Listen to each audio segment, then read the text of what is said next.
that this has increased, and they're telling New Yorkers, do not open it. Do not share if somebody's saying, would you like to share a photo?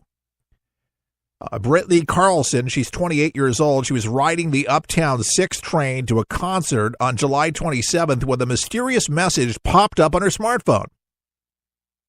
iPhone 1 would like to share a note with you. Read the note, sent it about 6:51 p.m. What did she do? She hit accept. Then she says she was horrified by what she saw. It was a huge close-up picture of a disgusting man's genitalia. They used the proper word. The message was titled Straw and was set up by an anonymous stranger. This was first reported, but supposedly this is catching on across the country. So it's not just New York. I mean, this could be small town, farmland, Idaho. It could be up in Wisconsin in Appleton or Neenah, New Jersey, Indiana. It could be anywhere. Have that happen to you. So you may want to just warn. Maybe you don't use the smartphone. People are still using the flip phones. But I see a lot more senior citizens, by the way, with smartphone technology, and they know how to use the stuff better than, some of these millennials. They're pretty darn sharp. I'm telling you, Grandma knows how to use it. Once you catch on, it's pretty cool. By the way, with all this talk with Charlottesville, there's still ongoing conversation about the matter of South Korea, and there's still fears. But the South Koreans, they're raising some doubt right now. What about? They say that the North Koreans may soon be capable of launching a nuclear missile at the U.S., but they're really doubting their technology at this time. Basically, what the South are saying, they say, we don't feel that they've reached the point yet, but it's true, they are approaching it. We can't pinpoint the exact timing, but it will take at least a year or 2 more years. Now, wait a second. Didn't the United States, didn't the New York Times, Washington Post, everybody last week ran a story saying that North Korea already had nuclear capability? They already had nukes. But what's interesting about the story is the technology that it would be strapped to. And that is the ICBM. And so the issue is, they can send something up, but the reentry it's not perfected. See, it's that reentry that actually would make the nuke work. And they haven't been able to do that just yet. So the South is kind of saying, it's okay. Guam, don't worry about it. It's okay. Now, last week, North Korea said it would be, according to Trump, fire and fury. Senator Pat Roberts of Kansas is introducing the CIA director, designate Representative Mike Pompeo, Kansas. I'm looking at some photos on Capitol Hill in Washington. Says, I'm quite confident that he will continue to try to develop his missile program, so it wouldn't surprise me if there was another missile tech. It wouldn't surprise me. This is Pompeo telling Fox News Sunday this weekend. Pompeo also made clear that there is no intelligence that would show that a nuclear war is imminent at this time. But how locked and loaded is the question? Like, if something else comes out of the North, will they instantly sting them? I mean, we don't know if there will be some tomahawks just as a slap to say enough. I mean, to say, well, what trajectory is it coming from what shore are they launching it? I mean, we've got every satellite manned, checking out activity everywhere just to see, but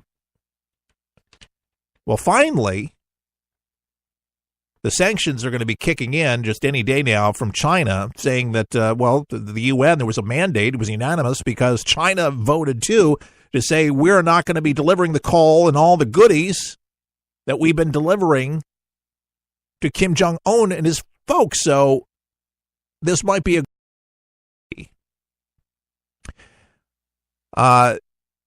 that's going to have to be watched. I don't know who's going to monitor this thing to see the barges that come in and out off the shores of North Korea. A lot of people are just not certain that this is going to actually be a solution. And just reading through the tea leaves here, to me, it just occurs to me, well, first of all, they're not going to stop with what they're doing to be able to achieve this nuclear ambition. And with Iran chiming in over the weekend, death to America, this is what they're chanting, and they're launching things too. They haven't curbed their missile technology, even though it's a very fine line to some of the verbiage. But they're working together with North Korea.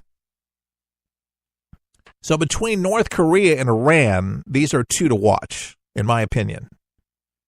Two to watch, because the leading, remember still, the top sponsor of terrorism worldwide is Iran.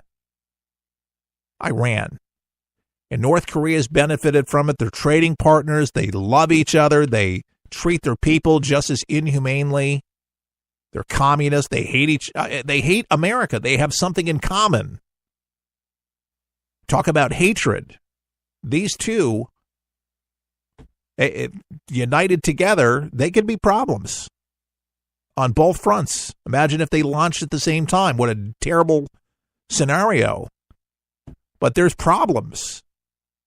There's a lot of problems around the world, folks, if you haven't noticed. And, Chuck, I asked him about some of the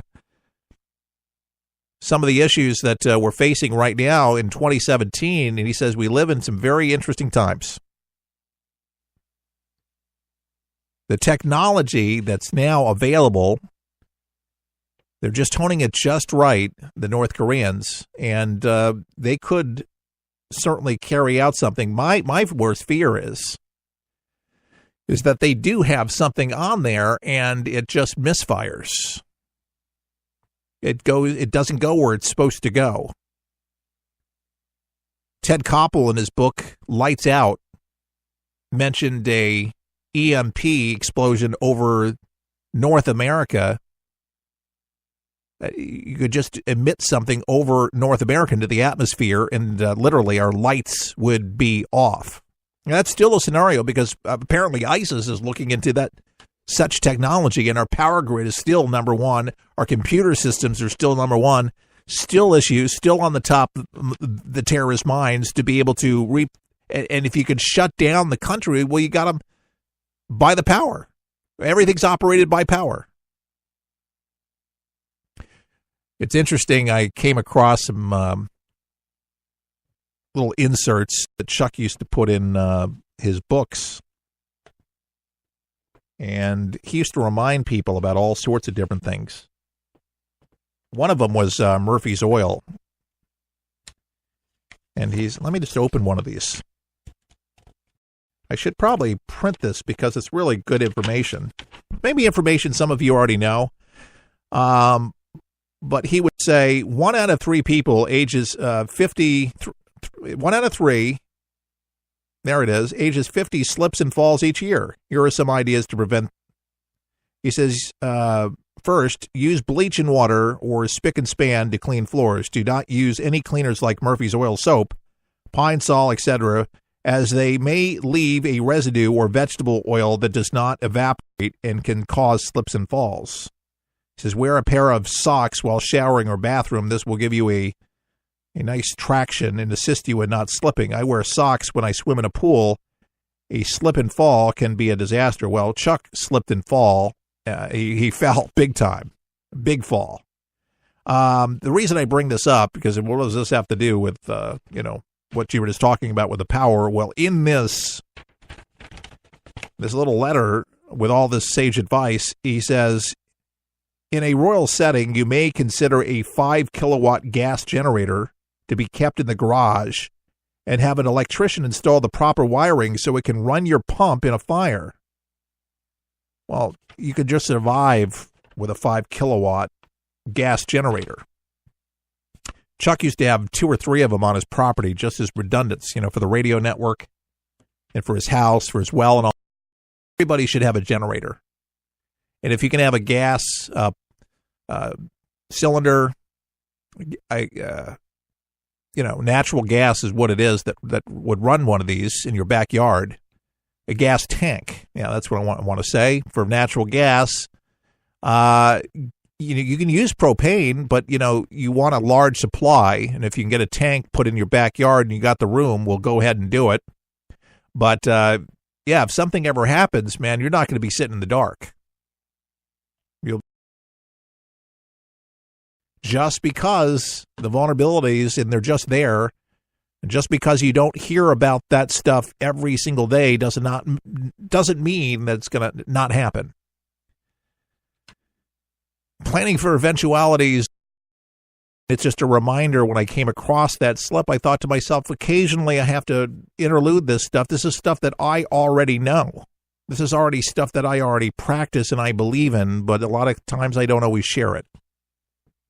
When we were having guests on all the time, it was a frequent thing, that they would mention with survival stuff. And there are programs out there on the radio that are nothing but survival type programs. But to me, having a mindset of, eventualities, to hope for the best, plan for the worst, make sure that you have a plan available, just kind of like here in the Sunshine State for hurricanes, or you might live in an area for tornadoes. In California, they have stuff that's called a bug out bag where you have battery, you have a radio, you have food, you have medicine, just in case you just have to leave immediately. Just be ready, folks. We just live in some very uncertain times. I guess this is what I'm trying to say, is to make sure you have some type of redundancy out there, some kind of plan. Because, folks, from day to day, you're going along, and the kids are great, and everything's going terrific, and something just fires off like civil unrest. I mean, that could happen, folks. You just never know. A chain of events, a lot of wacko things could take place, folks. A lot of people have some strange ideas. Just look at Charlottesville. And there are more of these protests planned. And you just don't know what the reaction's going to be. Where people are they were terrorists in our own country, on our own soil, that we saw something that ISIS would do. It's just a shame. But have a plan is what I'm trying to say, and you may want to pick up, a survival book. We used to carry a survival book that Chuck wrote, and I'm actually penning something right now that I'll be actually selling. That'll give you up-to-date information on things to think about, things to secure, and just be ready. Things that I have done already and friends of mine that have done already. And by the way, if you don't have a lot of money, it doesn't matter. You can still do things to prepare. There's communities where people come together, put their money together, and they have put together bunkers and different things just in case something ever should happen. They know where to go. They know how to get there. They've worked out transportation, alternative transportation. I mean, they've thought all of these things through. But I'm going to have this available, and then you'll be able to purchase it. Just have this. Some of you have already prepped. Some of you have already been ready. And I'm not talking about ridiculous. I'm just talking about being practical, not getting crazy, but just being practical. There's nothing wrong with planning for a rainy day. Nothing wrong with that. Well, you save, right? Some of you save, right? You have savings accounts. Well, it's the same thing. It's just an extra insurance policy, if you will, that you take out on your own self, that you just secure, and that's some peace of mind. But these are some of the things that I think about when you get Iran, that's crazy, South Korea, nuts. You see Venezuela, they're coming apart and crazy. Just think one of the most prosperous countries in the world. See what communism does? Yep, that's what it does, folks. Comes unglued. Our founding fathers, their worst fear